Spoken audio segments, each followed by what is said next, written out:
umutima w'abanyabwenge uri mu nzu y'imiborogo, ariko umutima w'abapfapfa uri mu nzu y'ibyishimo. Nshuti bavandimwe, twongeye kubasuhuza nk'ibisanzwe. Rero hano ni kuri Zibuka TV. Amahoro y'Imana akomeza asakare mu mitima yanyu, kandi icyo Imana mwishaka mukiboneho mu izina rya Yesu. Rero kano kanya tugarutse kugira ngo dukomeze ku gitabo cy'umubwiriza, kugira ngo mu by'ukuri twongere duhugurane ku mubwiriza, tumenye icyo umubwiriza atubwira, ndetse tunige tunasobanukirwe neza uko twakagombye kwitwara, ndetse tumenye n'ibyo tutagomba gukora, tumenye n'ibyo tugomba gukora. Ahangaha rero dukomeje kumubwiriza, umutwe w'amagambo uravuga ngo iherezo rya byose ni urupfu. Iherezo ku bintu byose, iherezo ku bantu bose ni urupfu. Hano rero ku murongo biravuga ngo hariho ikibi nabonye munsi y'ijuru kijya kiremerera abantu.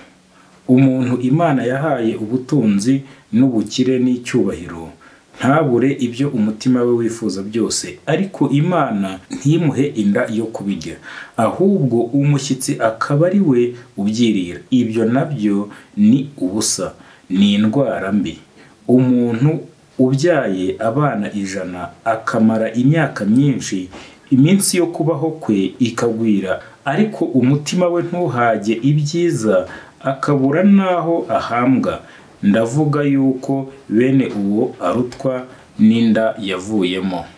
Uko niko umubwiriza akomeza atubwira, kuko iyo nda iza ari ubusa, ikagenda mu mwijima, kandi izina ryayo ritwikiriwe n'umwijima, ndetse ntiyigeze kubona izuba haba no kurimenya. Iyo nda iba iguwe neza kuruta wa wundi. Hano umubwiriza atubwira ati inda yavuyemo n'umuntu umaze imyaka 2000 utanezezwa n'ibyiza, ati bose bagenda kimwe, imipfire yabo yose ni imwe. Imirimo yose umuntu akora aba akorera inda ye, nyamara ntashira umururumba. Umunyabwenge arusha umupfapfa iki? Umukene uzi kwitondera imbere y'abakiriho aba afite iki? Kubonesha amaso biruta kuzerereza umutima, ibyo nabyo ni ubusa, ni nko kwiruka inyuma y'umuyaga. Umubwiriza aragira ati kubonesha amaso biruta kuzerereza umutima, ati ibyo nabyo nta kamaro, ni nko kwiruka inyuma y'umuyaga. Hano akomeza atubwira ngo ikiriho cyose cyiswe izina kera, kandi umuntu azwi icyo ari cyo, ntashobora kurwanya umurusha amaboko. Noneho ninde wamenya ikigirira umuntu umumaro akiriho mu minsi yose yo kubaho kwe? Ninde wabasha kubwira umuntu ibizaba munsi y'ijuru mu nyuma ze? Kuvugwa neza kuruta amavuta atamye y'igiciro cyinshi, kandi umunsi wo gupfa uruta umunsi wo kuvukamo. Kujya mu rugo rurimo imiborogo biruta kujya mu rugo rurimo ibirori, kuko byose ari byo herezo ry'abantu bose, kandi ukiriho azabihorana ku mutima we.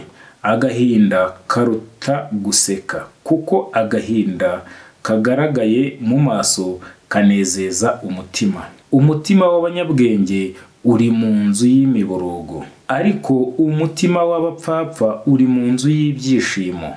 Ibyiza ni ukwemera guhanwa n'umunyabwenge kuruta kumva indirimbo y'abapfapfa, kuko guseka k'umupfapfa kumeze nk'amahwa ataragurikira munsi y'inkono. Ibyo nabyo ni ubusa. Ni ukuri agahato gahindura umunyabwenge umupfapfa, kandi impongano zica ubwenge. Iherezo ry'ikintu riruta intangiriro yacyo. Umutima wihangana uruta umutima w'umwibone.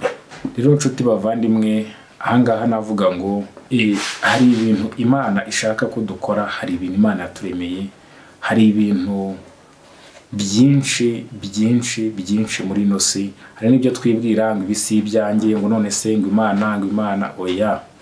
Imana yavuze ko itazagirana urubanza n'abantu.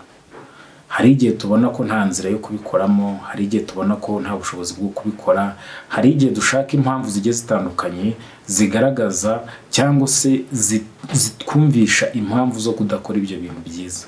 Ariko mu by'ukuri hari igihe kizagera tukabona ko nta mpamvu n'imwe twari dufite, tukabona ko impamvu twari dufite ari imwe, ari iyo gukora ibintu byiza. Kano kanya niba uri kumva izi nyigisho, mu by'ukuri nawe dukeneye inyigisho zawe, dukeneye impuguro, dukeneye impanuro zawe. Rero hano kuri Zibuka TV murisanga umuntu uwo ari we wese ufite gahunda yo kwamamaza ivugabutumwa, kuvuga imirimo n'ibitangaza Imana yagiye ikora. Turahari ku bwanyu kugira ngo dufatanye, kuko nta muntu umwe, kandi turizera neza ko haba uyu munsi haba ejo ingororano zacu tuzazibona. Nimba uyu munsi tugihagaze kandi twahagarara neza, nyamara hari benshi bagiye atari uko hari ikindi tubarusha, ndababwiza ukuri yuko Imana yacu, umuremyi wacu, hari icyo atubikiye, hari icyo dushigarije. Ufite umuvandimwe rero, ntukihutire kurakara mu mutima, kuko uburakari buba mu mutima w'umupfapfa. Ntabwo nabona icyo navuga kirenze kuri ibi tumaze gusoma, kuko buriya twasobanukiwe neza ko nta na kimwe tugomba gukuraho, nta n'icyo tugomba kongeraho, kuko neza tubizi ko uzagira icyo akuraho nazakorwa kuri rwa rurembo, kandi n'uzagira icyo yongeraho nawe azongererwaho ibihano biri muri kino gitabo. Uko turiho uyu munsi atari ko tuzaba ejo, n'ibizaza n'ibyabaye byose nta ruhare na ruke twabigizemo. Ibyo byose no gushaka kw'Imana, ibyo byose ni Imana ibigena, ahubwo twajya tuyisaba ikaduha ubwenge, ikaduha imbaraga, ikaduha kuyikunda no kuyikorera, ikaduha kuyumva no kuyumvira, ikaduha mbese ibituma dukora ibijyanye n'ubushake bw'Imana. Amahoro rero n'urukundo bibe muri mwebwe, naho ubutaha.